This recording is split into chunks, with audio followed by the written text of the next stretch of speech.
সবাই মিলে এখন দেখো আমরা বেরিয়ে গেছি। তো আমার জায়েরা আগে চলে গেছে, যা ভাসুর আগে চলে গেছে, আর আমি আমার শাশুড়ি মা এই যে তারাও আগে কালীমাকে দর্শন করে নিলাম। এই হচ্ছে আমাদের কালীমা।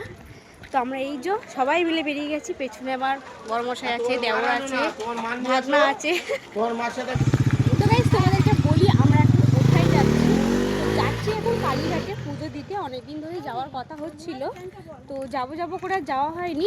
11টা 1, তো এখন বাজে 11টা বাজে, মানে অনেকটাই বেলা হয়ে গেছে। তো আমরা সবাই মিলে এখন বেরিয়ে গেছি। যাওয়ার অনেক দিন থেকেই কথা হচ্ছিলো, যাবো করে যাওয়া হচ্ছে না।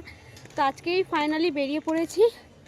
তো চলো গিয়ে পুজো মানে দেবো, তারপরে ওখানে গিয়ে আরও কি হয় সমস্তটা তোমাদের সঙ্গে শেয়ার করব। আপাতত যাওয়া যাক।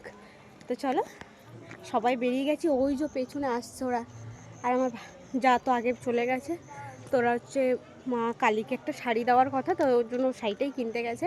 তাই আমরা একটু লেট করে বেরিয়েছি, ওরা আগে চলে গেছে। তো চলো এখন যাওয়া যাক, ওখানে গিয়ে তোমার সঙ্গে দেখাচ্ছি।